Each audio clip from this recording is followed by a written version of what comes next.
That works. Good morning. How is everyone doing? It's early in the morning. It's very early. Right. Whose Welcome idea into was the this? Irish NFL show. Whose idea was this? It's good to get this done, and we can talk about it because I mean it leaked online overnight as well, so it's good to chat about it. Before we even start here, lads, we're presented by the Aer Lingus College Football Classic. Tickets are now on sale for the Northwestern Nebraska game. And as you've seen at the start of the show, we're also presented by Trust Gaming. You can follow Trust Gaming on Instagram for fantastic quality gaming gear, the right gear for any budget. And we're also presented by Mini Arcade Systems, Ireland's best arcade systems. You'll see that throughout the screen at the bottom of the show. Colin, how's the form? Awake? I'm glad that the schedule is finally here. I do not enjoy schedule speculation. I just wanted to be there. All 32 teams have 17 games. All 32 teams have a bye week. It's fun to talk about the matchups, and there will be plenty to debate and discuss. But I suppose at this time of the year, everyone pencils something in. And then, there will be, by the time we get to the end of September, one team who we all expected to, not have a great season will be flying high, and one team who we thought big things of, and we penciled their games in to definitely watch. And that's the pick of this week. That won't be the case.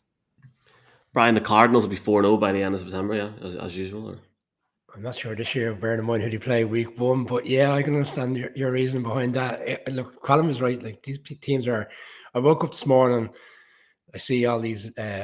This team has a soft schedule, and this team will play that, and this team straight away should be winning X, Y, Z. But the reality is, we know every NFL season is very, very different. Last year, for example, me and Colin felt that the Dolphins were a shoe in to potentially be an AFC wildcard. It never materialized. They never got themselves going until the back end of the season. That's what's going to happen next year. There's teams there that will not be winning week 1, 2 that we expected. And some of the bigger teams aren't playing at home until week 3. They've got the tough start, and I'm sure we'll come to it. Like, but you look at the Bucks, for example, Cowboys last year, week 1, Cowboys nearly beat them. Now they're going into Dallas Sunday Night Football week 1. They go straight on to play the Saints, and the Saints have had their number for quite a few years now. So, you look at that, and 2 difficult games for the Bucks to start. So there's going to be, yourself, there's going to be shocking results come week 1 that we didn't expect to see as well. Can't wait to see that. It's not too far away now. September the 8th is the NFL kickoff. And as our friend Peter King said a few weeks ago, he was bang on the money, predicting that it's going to be the Bills against the Rams on September the 8th to kick off the season in SoFi Stadium. Colin, as a neutral fan, does that game excite you? And do you think it's maybe too early for that game? No, like football, this is forget the actual, leaks and all that stuff. Real football, I mean, I could watch any game and I think I'd find something in it. And for the Bills and Rams will be fascinating. For the Rams, obviously the defending champs, we know all about them. They've lost a couple of pieces. Obviously, Von Miller gone to the Bills. The Bills, you would have to say, look like they've really built one of the top teams in the AFC. So you would expect this to be quite the game. 2 teams, exciting teams. We all know how it ended for the Bills the last time they were on the field. I imagine they will want to get off to a quick start, put that behind them, because if they don't, then all of a sudden the questions going into week 2 are not just around the 13 seconds, but it's around losing in week 1 as well. I think that should be an absolutely great game. In the Brian talked about it earlier. The Bucks Cowboys was probably a surprising game, almost somewhat last year. It turned out to be a better game. This has huge expectations, but I do think it's a game that can live up to those expectations. You happy with the first game, Brad? Oh, absolutely delighted. Yeah, it's a fantastic game to start the season. For a neutral, to see 2 Super Bowl champions are always great to watch no matter who they are. And then obviously the Bills, and Colin was touched on, they will still be mulling over that let down against the Chiefs. And look, they've revamped the team to a certain extent. They haven't lost too many players either. They seem to have brought back quite a significant amount of players from last year's team. The Bills are the favourites right now. If you look at the odds for the Super Bowl, I'm not going to get into a betting mark or anything, but they've been standout favourites for quite some time. So look, they got the expectations are huge from this year. It's very much winner now type scenario for the Bills. And if they don't get off to a fast start in LA, it doesn't get any easier. I know they've obviously the Titans have lost a lot of players, and obviously there's the AJ Brown trade, but they've got the Titans in week 2. On a Monday Night Football, another prime time game. So the pressure will be on them straight away if they don't get that win in the rounds. Look, the Bills will probably look at this from a point of view as it's going to be a difficult game no matter when we go into LA.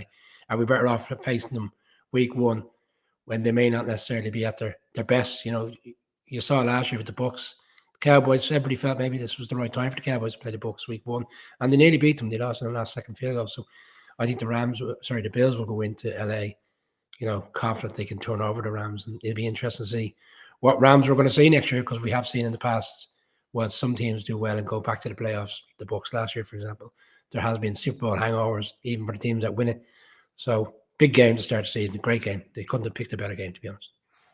Yeah, I love the opening game, and I love the prospect of Josh Allen going to LA and seeing what can happen there. I think they got Tennessee week 2 as well, so it's going to be intriguing. We're going to try and maybe run through the slate here and try and pick on certain teams in a wee minute.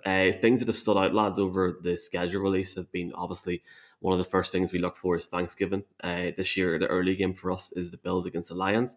And then the middle game is the Giants against the Cowboys in an NFC East matchup. And the late game is the Patriots against the Vikings. I've just seen that for the first time. That's my reaction. I guess 2 out of 3 in bad, Colin. Well, I'm only joking.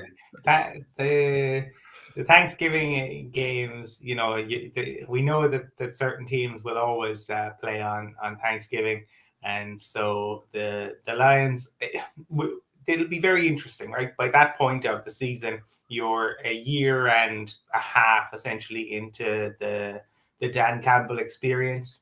We'll have to see where they're at. They should be better. They seem to be getting it together a little bit towards the back end of last year, playing certainly at a higher level. They competed for Dan Campbell all throughout last year. That's the thing you'd have to say. They never once quit on him. Now can they build on that, given the draft picks that they have had? How will Aiden Hutchinson do?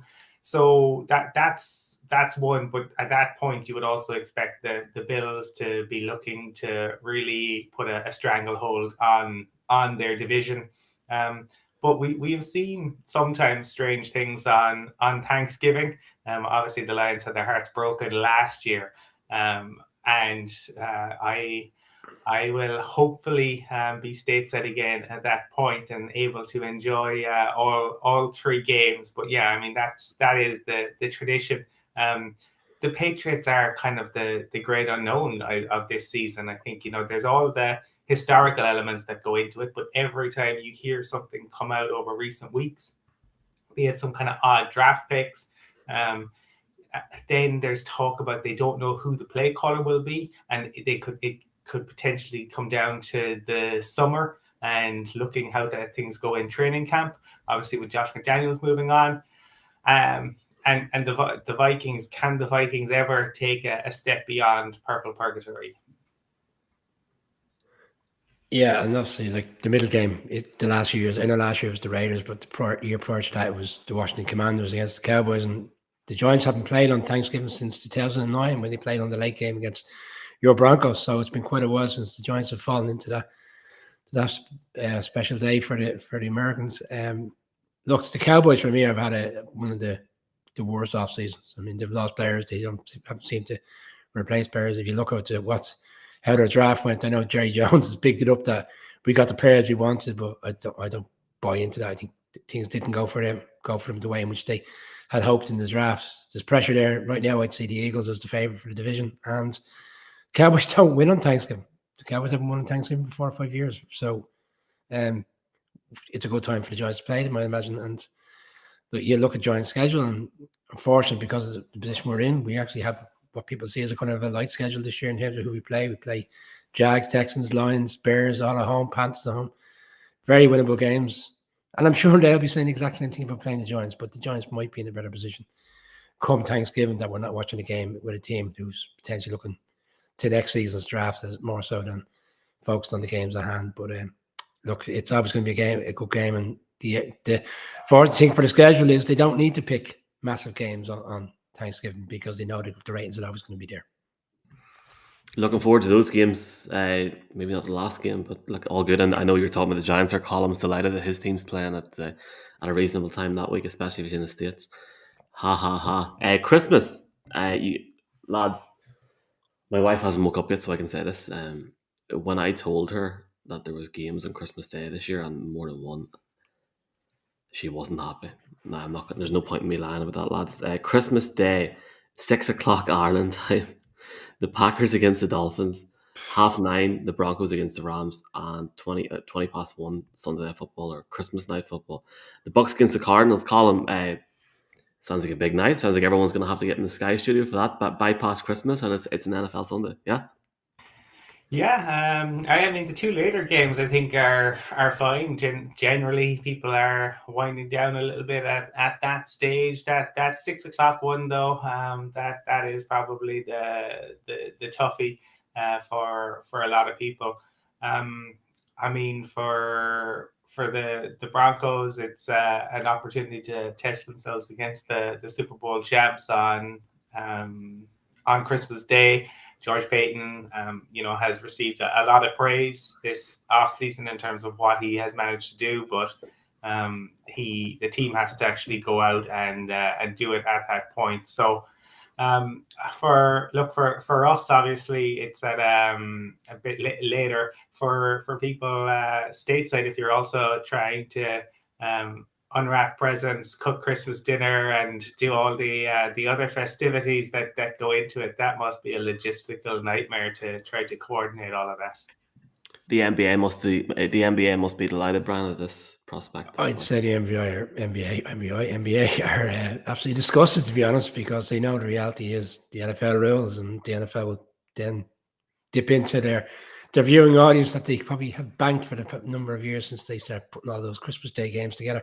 I'll rewind back to one day, Christmas Eve, for parents of young children who have a lot of Christmas activities to get done in terms of making sure the house is in position for Santa arriving, and obviously some people like to go to Mass on Christmas Eve to have, which is a full slate of NFL games on Christmas Eve. For a lot of parents of my age who have young kids, is what we call a monumental disaster. As one parent of a Broncos fan texted me the other day, a monumental disaster to see Christmas Eve hosting NFL games, and I explained that it was pushed back a day because something day this year is Christmas Day, and he says, I suppose, and he started earmarking how he was going to have people in bed by 9:30 to enjoy the second game on Christmas Day, and he even suggested he'd be watching Red Zone from maybe 11 o'clock on Christmas Eve to catch up on all the games. But yeah, look, that's the way it goes. Just one weekend out of 18, you just have to box clever, as they say.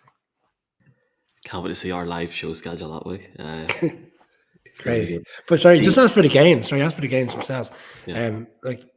We're expecting a lot from the Dolphins this year. New head coach. They've obviously got big in terms of certain trades. They only had 4 picks in the draft because essentially they gave so much away for the Tyreek Hill, and they've obviously brought in some significant players. They've rebuilt the offensive line for Tua, so big year for Tua, but a great game, against the Packers, who should be going for the playoffs. And then obviously even the later game, Bucks and Cards. I mean, that's another one. The Cards should be in potentially meltdown mode by then, and the Bucks could be driving towards the playoffs. So and the other game obviously is a good one as well. So yeah, they've selected in terms of isolation games, they're games. Absolutely. In terms of looking at the whole schedule here, as I wheeze my eyes through this, the first bye weeks are week 6. Green Bay have got no, they haven't. Detroit's got a bye. Houston's got a bye. Vegas have got a bye. Tennessee have got a bye. And it all sort of starts from there. The teams with the latest byes are in week 14. The Falcons, the Bears, whose schedule leaked yesterday very mysteriously, Green Bay Packers, the Colts, and the New Orleans Saints, and the Washington Commanders. So a lot of teams there with a very, very late bye. And Colin, do you prefer to have an early bye or a late bye, or do you not care? You see a lot of teams, and I'll probably ask Brian this, but a lot of teams choosing to forego their bye after London, for example. The Packers are doing that, and the Giants as well, I think. So it's interesting. Yeah, I think teams generally prefer the the later buy, right? Because essentially you're going to accumulate more injuries generally as the season goes on. There's more wear and tear, particularly for the running backs, and you're on probably both lines. So you like to try to get that, if you can later.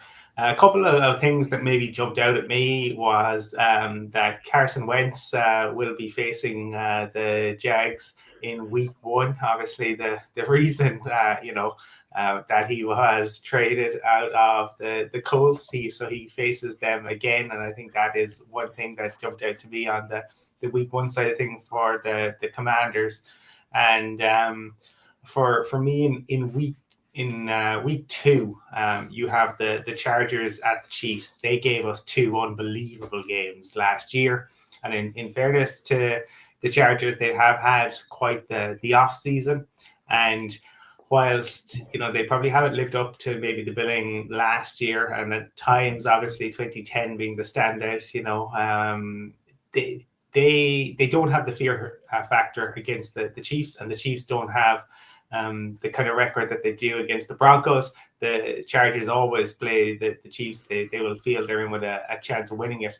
So you would have to say that looks like quite the matchup. Another, like, at times we're told, the Thursday night games aren't great, but my goodness, what a couple of Thursday night games to start the season this year.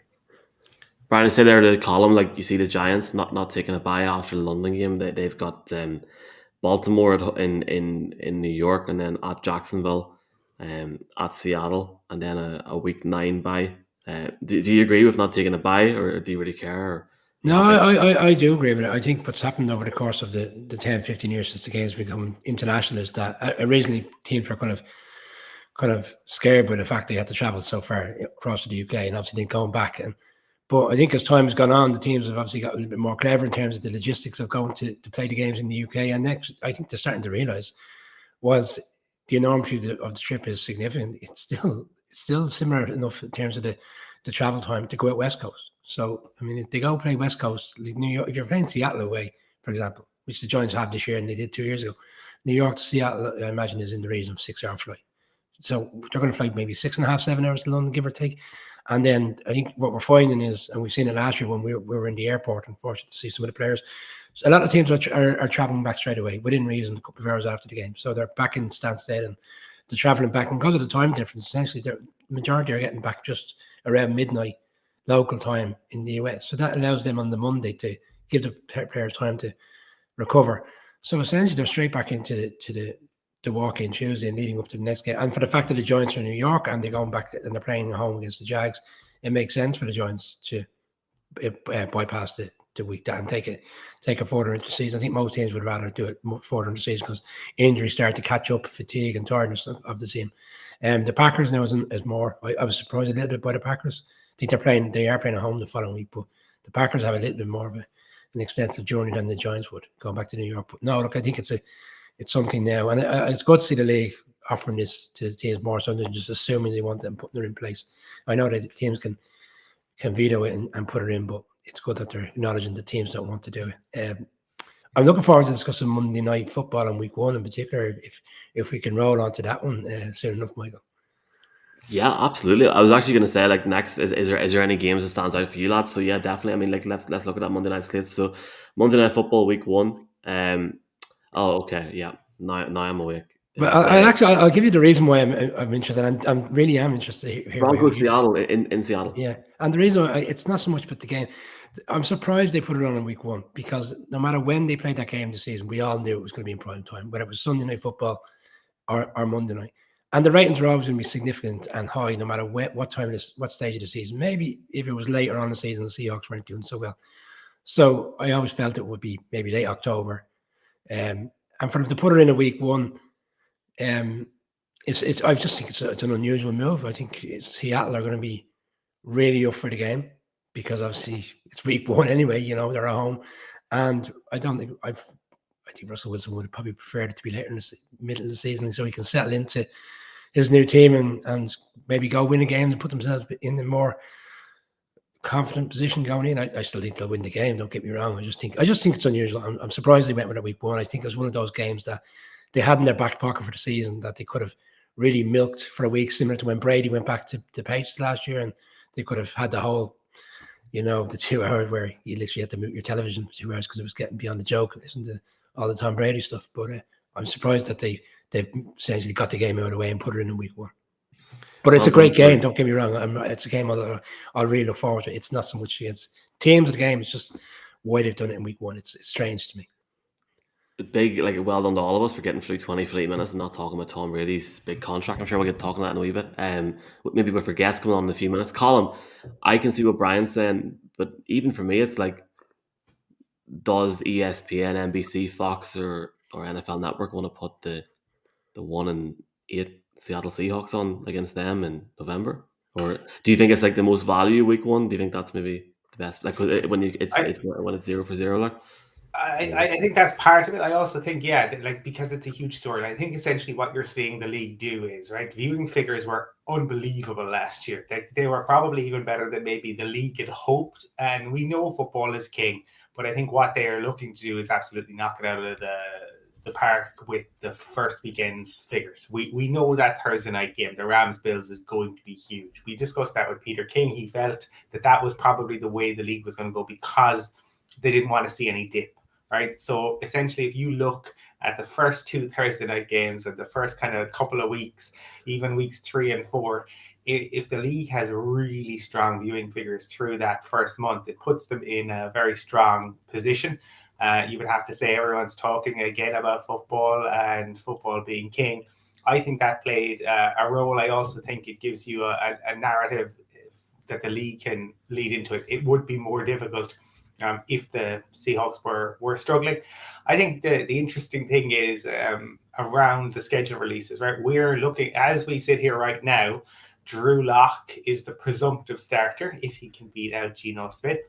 And Sam Darnold is the presumptive starter in Carolina. But will that actually be the case come week 1? We have no idea. I mean, look at what happened with Carolina in terms of their QBs last year. So you never know what exactly is going to happen. I still think if Baker Mayfield is available on the cheap, I think one of those teams would take a chance because it would be an obvious upgrade. But I think for the NFL, it made sense because that is a huge talking point for the first Monday night game. They want to have the buzz about it. So Russell Wilson going back to Seattle gives them an immediate narrative.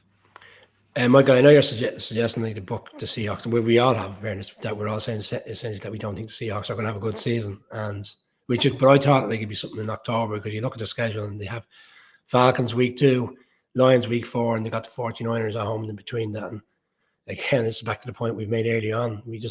What we assume is going to happen is it won't bear to reality come September. I wouldn't be surprised if you had a Seattle team at 2-2, for example, in October going against a Broncos team. It could be 3-1, and that still would be significant in terms of knowing that they get the numbers. But look, it is what it is. It's going to be a great game, and there's a few players that have gone to Seattle who will have a point to prove. Immediately in week 1 to the GM of the Broncos who included them in the trade. Maybe not so much Drew Lock, but this is Harrison fans will be obviously keen to prove their worth to Seattle immediately. Yes, sir. We've got a guest coming on in a few minutes. Colin, is there anything else that maybe tickles your fancy? I'll just put my thing in very quickly. That week 18, week 17 slate for the AFC West. If it does go down to the last few weeks, it looks like it could be mad. You got, I know, like you've got divisional games usually around that time, last weeks of the season, but you've got the Chargers going to the Broncos, and you've got the Raiders hosting the Chiefs, and we've seen last year that obviously as serious as that game was for the Steelers and for the Raiders and stuff, so it was interesting to see what happened last year with the Chargers, but it could really go down it could go down to the wire, and there's so many games that could go down to the wire. Is there anything else that sticks out to you?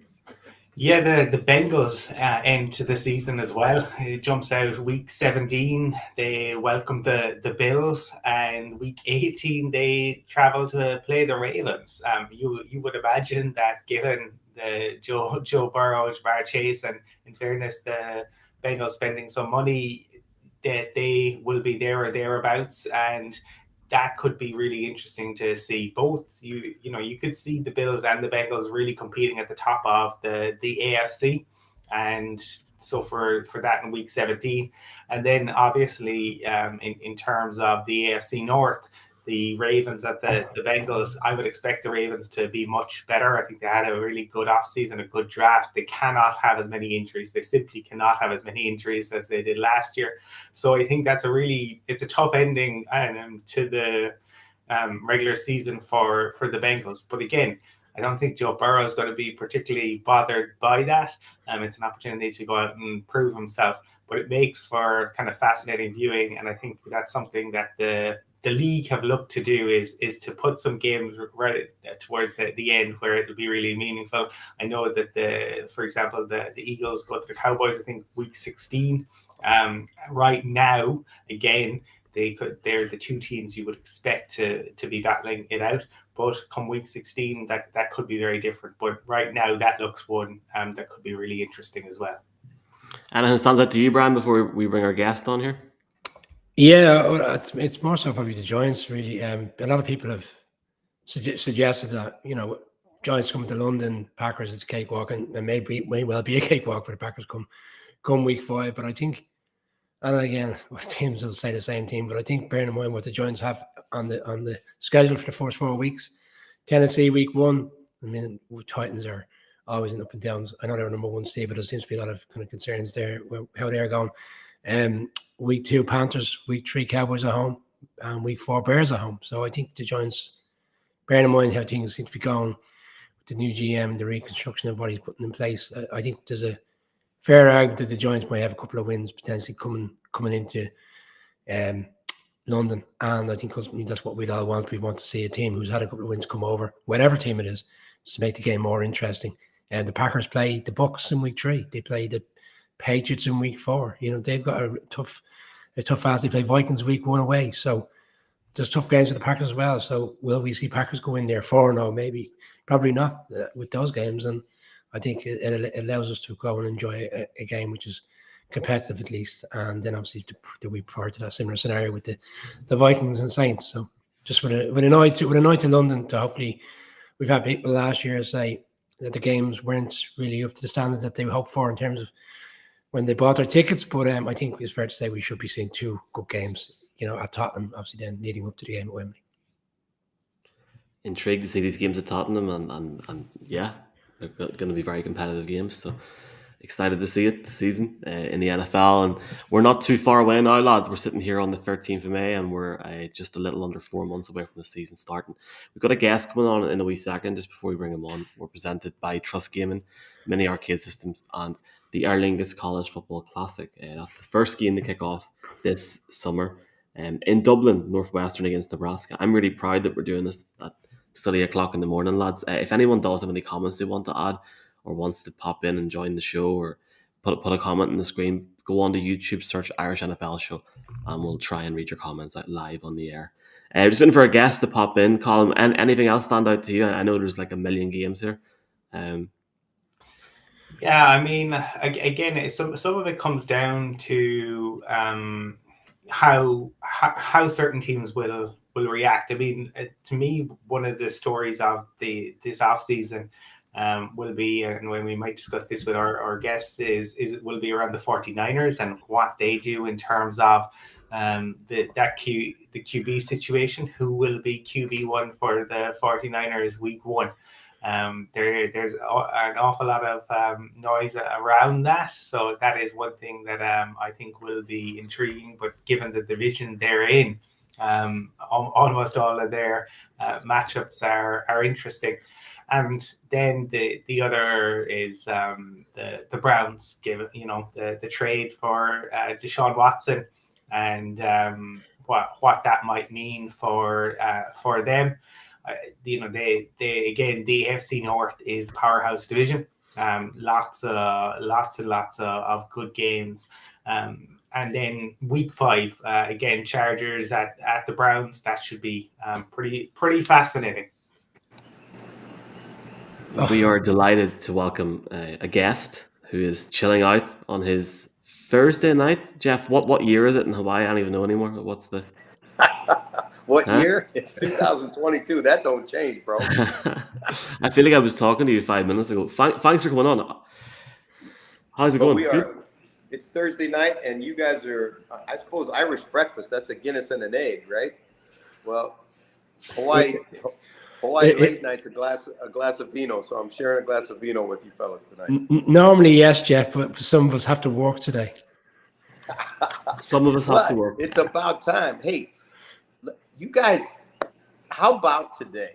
Is that not like the most NFL day you've ever seen, where stuff is leaking? They've made this. I'm telling you, next year it's going to be dancing girls. It's going to be its own show. It's going to be a date on the calendar. They never miss a trick, the NFL. Yeah, it seems to get bigger and bigger every year.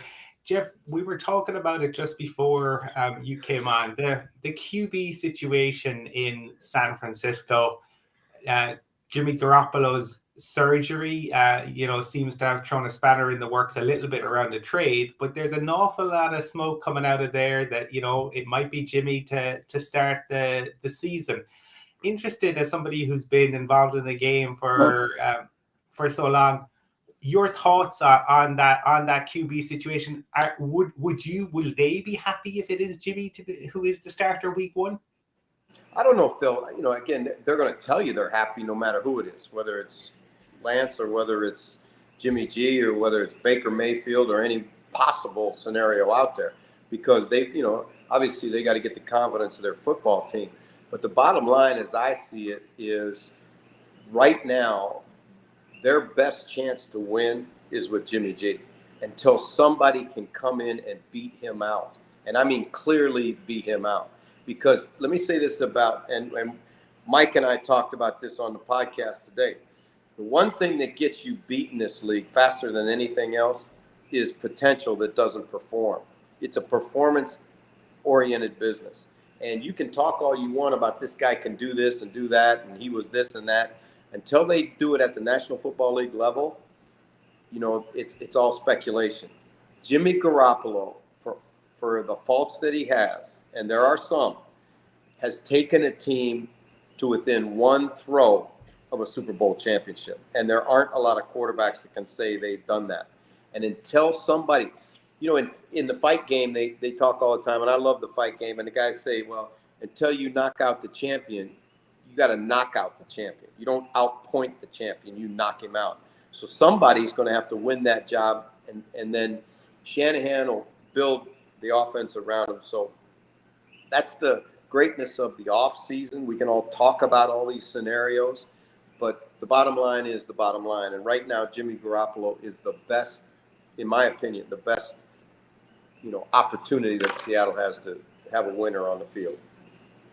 Jeff, we've seen a very aggressive AFC West this offseason. Everybody's, doing their utmost to rebuild their teams and put themselves in position to win. The Raiders secondary is still a question mark. We've seen this week James Bradbury be released by the Giants, and you spoke on our show previously when we were together in Croke Park around Patrick Graham, how highly you think of him in terms of his being a defensive coordinator. He's now with the Raiders. They have a relationship there. It makes sense to see him, James Bradbury, go to the Raiders at some stage this offseason for the remainder of the offseason. It's a great point. Everything you said is exactly right on. When you evaluate a player, and this is the great dilemma, right? You look at a guy, he's all these rookies that are going to come into the league. It's all speculation. It's a speculation market until they do it. James Bradbury has been there, done that. And Patrick Graham knows him personally. He knows what he's like on the practice field. He knows his preparation habits. He knows what kind of person he is. He knows how he's going to react when it goes bad. Because the one thing you can guarantee in pro football is that you're going to face adversity on a weekly basis. And how you respond to that is more important than the adversity that you face. So Patrick has all of that going with Bradbury. And I thought this was another point to bring up was Jarrett Stidham got traded today from the Patriots to the Raiders. Why?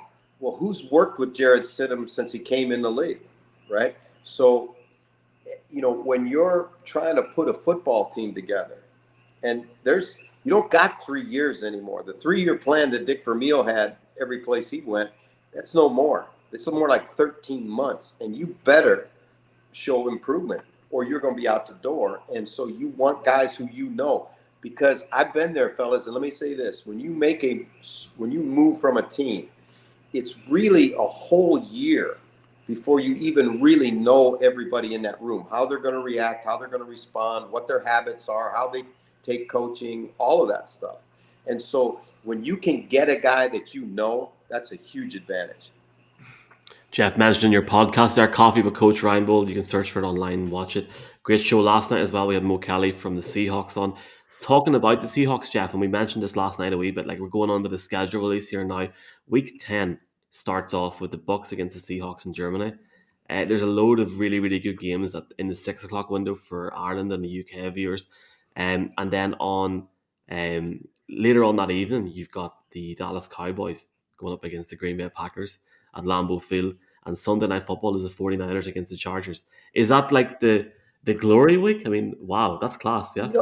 I don't know, Michael. I looked at the schedule, as it came out. And fellas, Mike, will you tell them the story about what Quandre Diggs did today to Maurice, or what Maurice did to Quandre Diggs? It was absolute priceless. It was an all-time great prank, and we got to hear about it today. And Mike will share it with you guys later. But I looked at the schedule, and the first things that struck me, obviously the European games, the World Games, the international games are, to me, they're the creme de la creme of every schedule, right? Because they're so unique and so special. But Thanksgiving and Christmas this year are huge, huge weekends of football because, you got the Bills and the Lions, and you got the Giants and the Cowboys, which is that's been a barn burner for years. That's a hatred game. You got two teams that are going to be playing, I think, for that championship in that division. Everybody seems like they're, giving it to Philadelphia, but I'm going to tell you something. The Giants are going to be much, much improved, I think. And then the Pats and the Vikes. Then you go Christmas, and we get the Packers and the Dolphins, right? You get the Broncos and the Rams and the Bucks and the Cards. Fellas, I mean, how lucky are we to have all those games together? I like the Denver-Seattle game in week 1, right? And it was interesting because when we were talking to Maurice Kelly, the vice president of player development for the Seahawks and an ex-Seahawk himself, he loves Russell Wilson. You could tell he loves Russell Wilson. But he got his back up a little bit in the podcast when we mentioned that game because he said, and Mo's a really composed guy. He said, just we'll be ready to compete. Our guys can't wait to compete against Russell. So that's going to be a bloodbath. You watch. That game's at 1:30 in the morning here, Jeff. I think a lot of people will be foregoing sleep that night to watch that game. Hey, just tell them if they want to sleep, they can do that after they're dead. You're not going to watch the Seahawks and the Broncos when you're dead. You can sleep after that, after you're pushing up daisies. Jeff, we haven't had the chance to talk to you on this show since the draft. And I suppose in terms of the schedule release and the primetime games, the Pittsburgh Steelers still up there with the top. They have 5 games on primetime. Is that a testament to the coaching of Mike Tomlin? Is that a testament to the strength of the AFC North? Because it can't be to do with their QBs with Mitchell Trubisky and Kenny Pickett, right? Colm, that's a great point. I think what you see, like for example, 2 teams that really jumped out at me in terms of their primetime exposure in this schedule were the Broncos, number 1. Now, you can understand that with Russell Wilson because it's the star power of one of the faces of the NFL in Russell Wilson. On the other hand, the Steelers, that star power has been forged over 4 decades of excellence. And, the number of Lombardi trophies when you walk into that facility in Pittsburgh that you see in the hallway. That's what has created that star power. And then I think what's really interesting is you watch the new kids on the block, if you will. The Bills are getting an awful lot of really good exposure in this schedule. You go back 4 or 5 years ago, I mean, it's almost like you had to call information or 411 to find out where the Bills even were. And now they're in top market profile games. Jeff, Tom Brady obviously signs this crazy deal this week with Fox. I'm kind of lost a bit with Tom Brady at the moment because he always said he wanted to go out on his terms and he didn't want the whole, final year of his playing career being about him retiring. He seemed to be a bit impetuous with that decision after the Rams lost. He said he was retiring. Then he quickly realized, I'll have to come back. And now he's signed this deal and everybody's going to be asking him anytime there's a bad result this season, is this it now? Are you going into the Fox booth straight away next season? Is it not just going to lead to more kind of speculation and off the field conversations rather than what's going on in the field? And they have a tough start. They're Cowboys week 1 away. The Saints have been beating them over the past few years. They're going to New Orleans week 2. They could be starting with a few losses potentially. You know what? Tom Brady amazes me because he tells you it's not about me. It's not about, I'm not a part of this whole, like, hey, who's the guy that released on his Twitter the other day? He kind of looks over his shoulder. He looks over his shoulder and goes, shh, it might have been a fumble. Talking about, the fumble against the Raiders in the playoffs, right? The tough road, yeah. I think what Tom Brady's doing is playing with house money. All those years when he was in New England and he wasn't allowed to say anything or, be anything, or, he was just kind of like the robot quarterback that never was controversial, never said anything. I think he loves the attention. I think he loves the challenge. I think, why in the world, if you didn't want all the speculation about the end of your career and all of that, why would you release that you're already going to sign as an analyst for I think it's ESPN or Fox or one of those places for millions of dollars before you're even done playing? Why? Because Tom Brady, he likes to hear about Tom Brady. I really, truly believe that. And that's not bad. I'm just saying that I think when he got out of New England, it's like when I went to college for the first time, because I used to have to, like, if I wasn't home by the time the sun went down, my mom was on my ass, right? And then I went to college and there was nobody looking after me anymore. And it's like, oh, I'm going to have all this fun. This is great, right? I think that's what's happened when he left New England. Yeah, I think he only took, was it 92 million or something over restructured contracts in New England, and he's now on he's now the next 37.5 a year. Yeah, he's next highest paid guy to you, Michael. This is it. As Brian said, if he had my money, he'd burn his own. If only people really knew the truth. Here, in terms of any analyst, Jeff, you must be laughing at this. 37.5 million.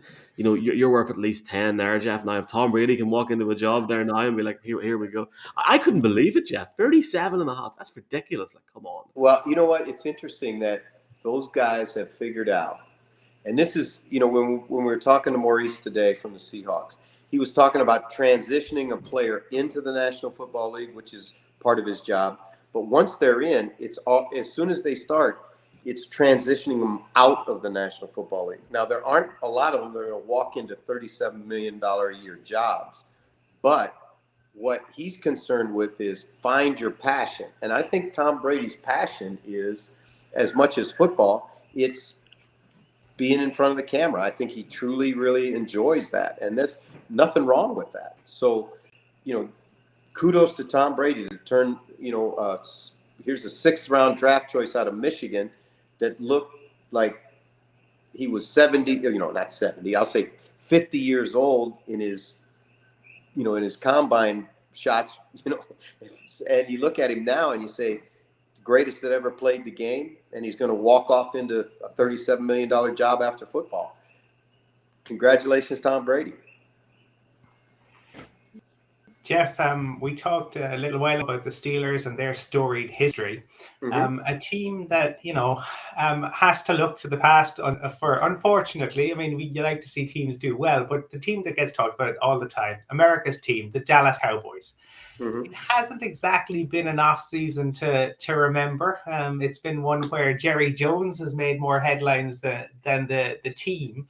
What do you think as we sit here at the kind of middle of May around the Cowboys and where they are at? Well, you know what? It's interesting. Like, you get little nuggets, and every once in a while you think, right? Today on our podcast, we were talking to Maurice, and we were talking about players that you met during the interview process, because teams are allowed to bring 30 guys to their facility, right? So, if you bring a guy to your facility and there's only 30 opportunities to do that, he's got to be a pretty high up guy on your thought process in terms of as a prospect. And we were talking about Malik Willis, and then Maurice said the guy that he fell in love with was Strange, the guy that the Cowboys took with their first round or second, I don't know when it was, right? Or the Patriots took. And I thought to myself, it really doesn't matter. You got to find the guys that fit for you. Now, the Cowboys, I thought, had a very average draft. And, they take an offensive lineman first who's, I'm not sure he's ready to start. You go from Tulsa to the Dallas Cowboys. And you take a defensive lineman that's been in trouble, through his whole career at Mississippi with the second pick. And then just a bunch of guys really for the rest of it. It was a very non-Cowboy draft. And maybe that's good because, there's a saying that they have in Texas, Colm, that when you talk about a guy that's full of hot air, or I don't know what the Irish term would be, but a guy that's kind of full of himself and, they say he's all hat and no cattle. Well, the Cowboys have been all hat and no cattle for 30 years now. And, if Jerry wants to win a Super Bowl, the clock's ticking, right? I don't know if you guys saw it. He was in an automobile accident last week, right? That should serve as a reminder to him that, hey, this football team's got a good enough quarterback. It's got running backs. It's got receivers. It's got a defense that's getting better. You got to fix the offensive line and, take care of business, and you got a chance because you're playing in my opinion, the weakest division in football.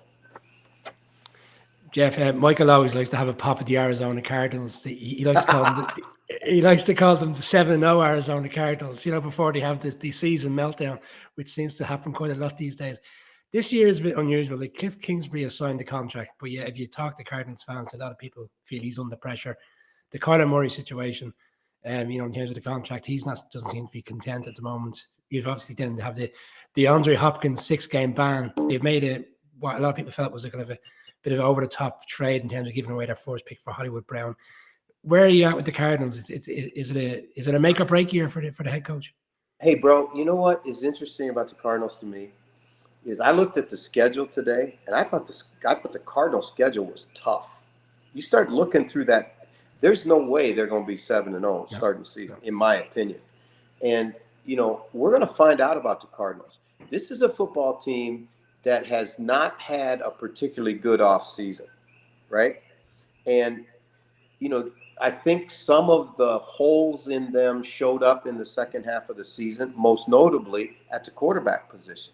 Because if you took, and again, I challenge anybody to prove me wrong, but you took Kyler Murray's playoff performance and put that on tape, and you said, I want you to evaluate this quarterback. There's no way you take that guy. No way, right? So it's going to be a big year in the desert, I think. I think a big year. And, again, this is a team that's playing in a division that is tough to win football games. Jeffrey, it's always a pleasure speaking with you. Enjoyed chatting with you last night in Mo as well. You can check out Coffee with Coach online, Jeff's Twitter account, and on YouTube as well. The podcast will be up over the weekend as well. Jeff, really appreciate your time. I'll reach in and chat to you early morning your time. I know we have to chat about something. But fellas, I have one question before I go. Yes. Just one. How did you guys get Mike in a tie for this broadcast? He's on the way to court after this. Here, I'm going. Yes, I'm going to the Balmoral show, which is there's cows and there's Mike, farming. take the fifth. No, I'm not. And I'm not going to the Balmoral show or the Plying Championship. Either. Jeff, thanks so much for coming on, man. Appreciate it. Hey guys, And, it's I'll always try a and wear a pleasure. tie Hey, for you your guys show as well keep next knocking year. that out of the park because you're doing a great job. I appreciate you. I appreciate you as well, and hopefully see you in Dublin soon. Yeah. All right, mate. See ya. Thanks, Jeff. See you, man. Cheers. Thanks, Jeff. The legendary Jeff Reinebold. I have to go to work in like 2 minutes. So any final statements, Colin? Anything else you want to add to this incredible schedule, really special at 6:30? Well, given that we were just talking about the cars, I'll keep bringing it up. I am fascinated to see when Kyler Murray plays Russell Wilson, and I keep going back to it. The last time Kyler Murray was on the field, it ended with him being criticized by Peyton Manning, Eli Manning, and Russell Wilson. I think if he is to truly be the franchise guy, he's going to need to right that wrong and make a statement against the Broncos.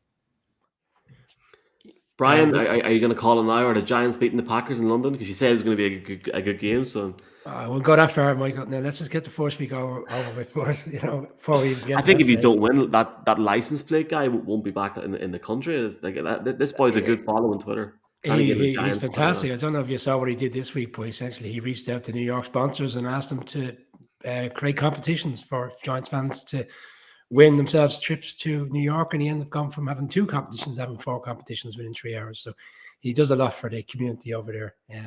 He seems to be very charitable with his money. Maybe we should reach out to him as a potential sponsor for next season. No, week 3, we're trying to get our heads around the schedule so early in the morning. But week 3, I just was looking at it, and there we go, Michael. That'll be in my brain come say 6 o'clock. There you go, folks. If we haven't talked about your team, here it is. Every team's there. Bucks, Packers week 3, 9:25 slate, followed by 49ers, Broncos Sunday night football, followed by an even bigger game on Monday night football. The Dallas Cowboys going into MetLife to play the Giants. I mean, what more would you want for week 3? But no, seriously, there's some great games there, and it's going to be very difficult to see how we can go to bed at those times and drag ourselves away from really good games, in particular on Sunday nights. The Sunday night football slate seems to be really enticing. But look, a few more months to go, can't we? It's going to be great. That's it. We'll be back next Sunday. Yes, I mean that's when we're back. Yeah, next Sunday with a couple of special guests. Some really, really good guests. Thanks for everyone to watch the interview with Tom Tedesco and Connor Rogers last week, especially on YouTube. Really appreciate the support, folks. And that's it. You can keep up in the meantime on Twitter at IRENFL. Search Irish NFL Show on Instagram, Facebook, podcast, YouTube. We're presented by Trust Mini Arcade Systems and the Aer Lingus College Football Classic. Check that out now. Ticketmaster.ie/touchdown Dublin. Get some tickets. Lads, see you soon. I gotta go to work. Enjoy the weekend. Goodbye, folks. Take care.